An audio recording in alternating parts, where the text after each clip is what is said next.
¿Qué instrumentos jurídicos garantizan la transparencia en una intervención policial ante los casos de sembrado de drogas?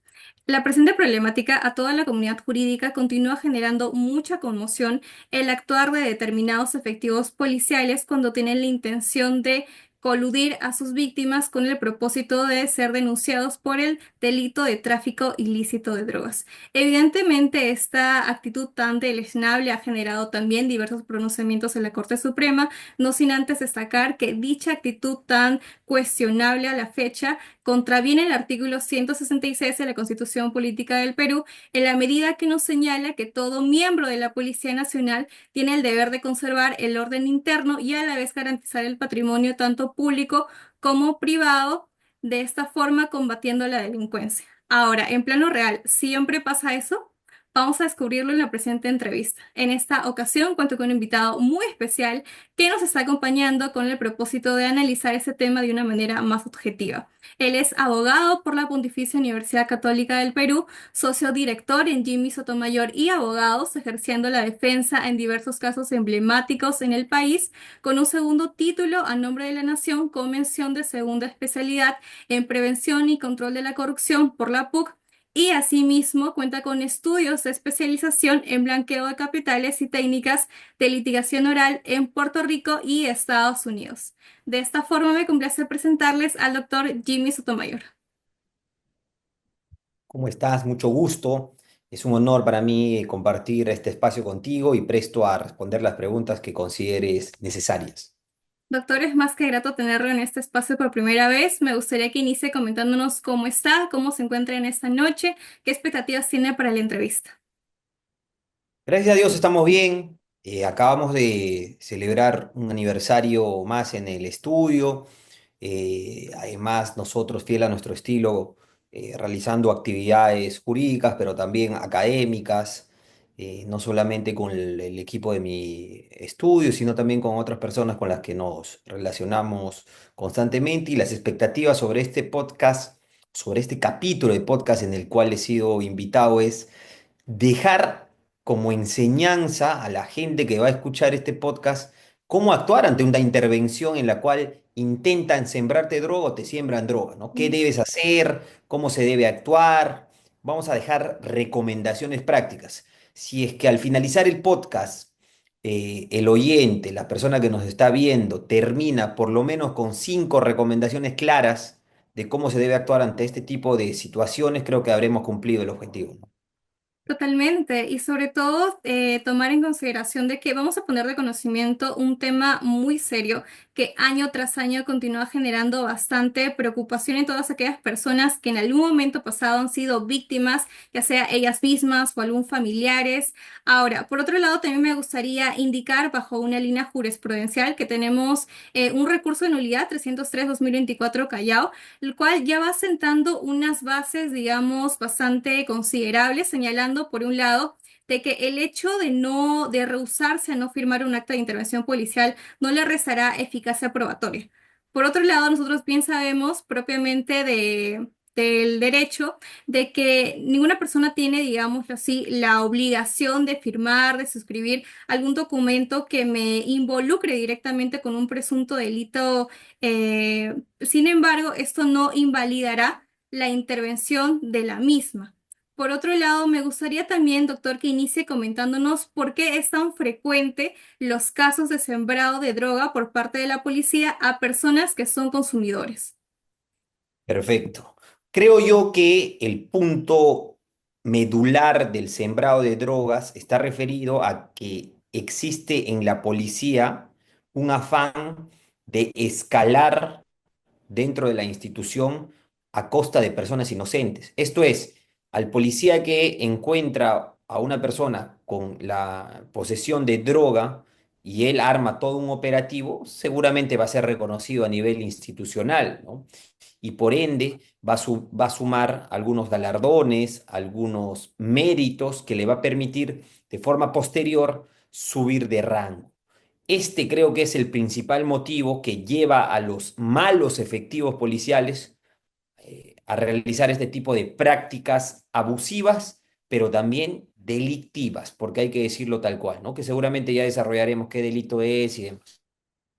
Absolutamente, ¿no? Y muchas veces también observamos propiamente de la comunidad jurídica que se desencadena como que esta opinión también que por temas de producción los determinados efectivos policiales incurren a tomar esta decisión tan arbitraria en contra de la ciudadanía, ¿no?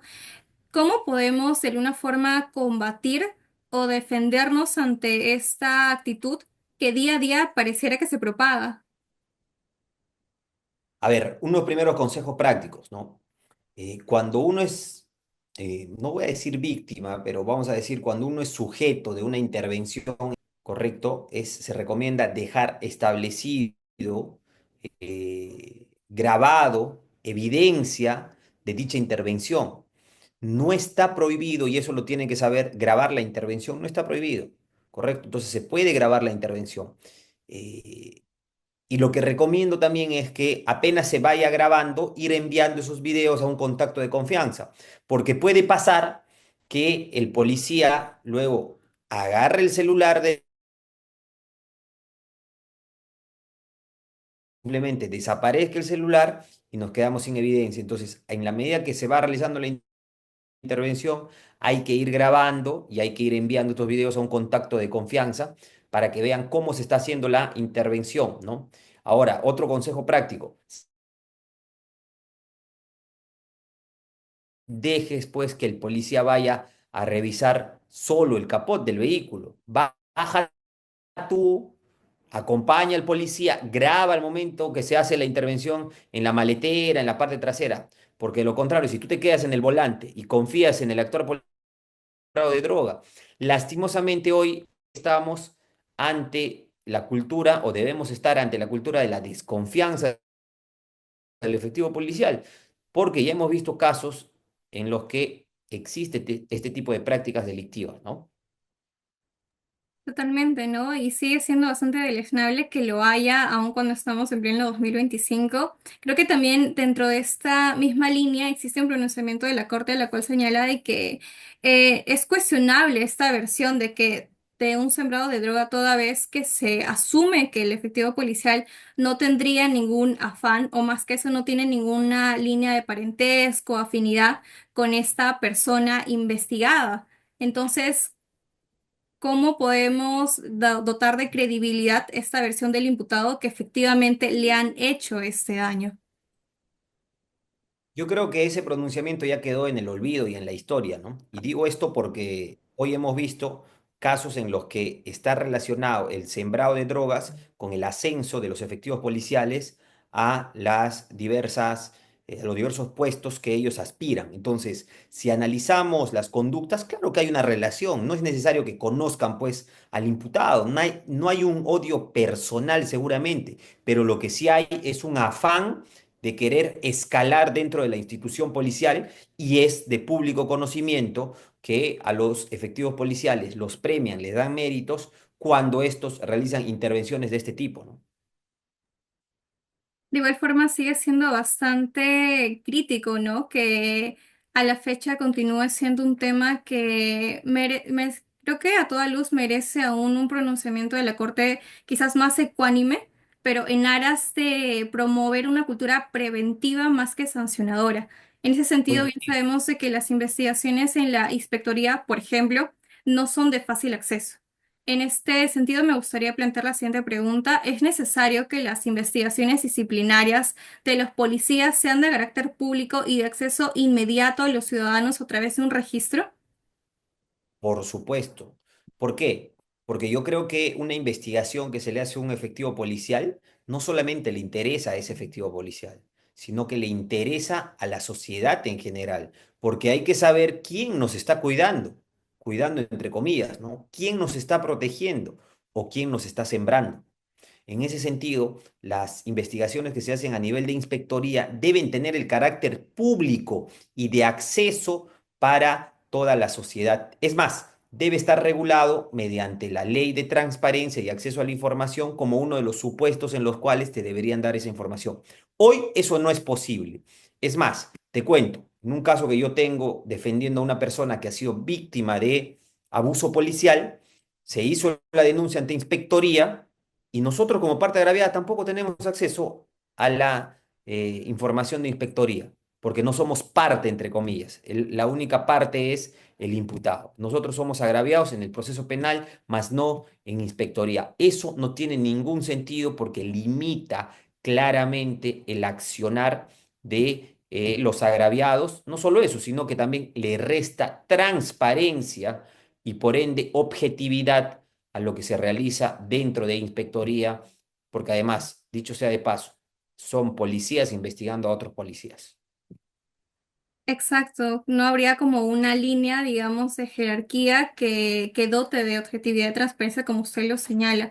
Si nosotros ahora mismo quisiéramos hablar acerca de la valoración probatoria, ¿sería necesario elevar el estándar de prueba para valorar la declaración de un policía en una detención donde el investigado alega que le han sembrado droga? Por supuesto, claramente que sí, ¿no? Y es en la misma línea que yo señalaba. El efectivo policial, por más funcionario que sea, no deja de ser una persona sobre la cual debe corroborarse sus dichos, con lo cual no puede pues corroborarse el dicho del policía con lo que él mismo ha escrito. No, no tiene ningún sentido. Estaríamos cayendo en prácticamente un círculo vicioso, ¿no? No se puede corroborar el dicho con lo escrito por la misma persona. No tiene ningún sentido eso. Entonces, el estándar probatorio tendría que ser más elevado y esta forma de elevar el estándar probatorio, repito, tiene que ser indefectiblemente con corroboración periférica, desde mi perspectiva, fílmica, audiovisual. De lo contrario, no tendría ningún valor. Quizás aunado a ello también se podría solicitar, ¿no?, al Ministerio Público alguna evidencia un poco más objetiva, manteniendo la línea dactiloscópica, para que se compruebe que en ningún momento, bueno, primero, de plano, que no me pertenece esa droga que se asume que es de mi consumo y me pertenece además, y segundo, que jamás lo he tocado ni nada. Creo que en eso también se evidenciaría propiamente de que son las efectivas policiales que en ese momento me intervinieron a mí, a mi hogar, a lo que fuese, que más bien sus huellas estarían dentro de las mismas, no lo mío.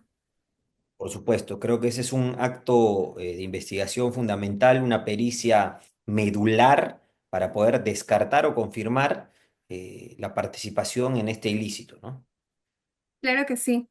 Ahora, ¿cómo castiga la ley penal aquel efectivo que siembra una prueba al intervenido? Correcto, desde mi perspectiva, el efectivo policial que siembra droga estaría cometiendo dos delitos, ¿ok? Algunos colegas señalan que solamente se cometería el delito de denuncia calumniosa. Desde mi perspectiva, no solamente sería denuncia calumniosa, ese sería seguramente un primer delito, pero también estaría cometiendo el delito de posesión de drogas, de tráfico ilícito de drogas, porque ¿qué hace el efectivo policial con droga en sus pertenencias, sembrando a otro? Ese delito es posesión ilícito de drogas y estaríamos ante un concurso real de delitos, porque hay dos conductas. Una es la posesión y otra es la denuncia por la supuesta posesión de la otra persona. Concurso real de delitos, sumatoria de penas, estaríamos ante unas penas que sobrepasarían tranquilamente los 10 años de pena privativa de libertad. Y a esto quiero sumarle un artículo que muchas veces se olvida, pero que es menester mencionar, dado que estamos hablando de los efectivos policiales. Este es el artículo regulado en el Código Penal, el artículo 48 del Código Penal. ¿Ok? ¿Qué es lo que nos dice el artículo 48 del Código Penal? Y permíteme leerte de forma Claro. 46A, perdón, 46A es el artículo que aplicaría aquí. Fíjate, ¿ah? Dice, constituye circunstancia agravante de la responsabilidad penal si el sujeto se aprovecha de su condición de miembro de las Fuerzas Armadas, Policía Nacional, como es el caso, para cometer un hecho punible o utiliza para ello armas proporcionadas por el Estado, que en este caso no entraría en el supuesto, pero sí entraría el supuesto de abusar de su cargo, abusar de la función que le han otorgado, con lo cual este 46A señala En estos casos, el juez aumenta la pena hasta la mitad por encima del máximo legal fijado para el delito cometido, con lo cual las penas pueden ser, repito, por encima de los 10 años. Y es lo que correspondería, porque el derecho penal también está para dejar mensajes. El derecho penal también actúa en forma de prevención general negativa al momento de aplicar este tipo de delitos, de penas para este tipo de delitos. Claro. Ahora, se entiende con ello de que uno se tiene que remitir a una calificación jurídica más específica, pero si queremos analizar de forma independiente cada tipo penal, por un lado el 402 referente a la denuncia calumniosa, lo cual nos dota pues una sanción de 3 a 6 años, 3 a 6 años para un policía nacional y por otro lado el artículo 296 de promoción o facilitación del consumo ilegal para un civil de 6 a 12 años. A toda luz, pues existe una incongruencia o una diferencia bastante considerable de mi caso de civil y por otro lado, pues si me equiparan con un efectivo policial. ¿Por qué pasa eso si las condiciones y las atribuciones que me atribuyen son totalmente diferentes?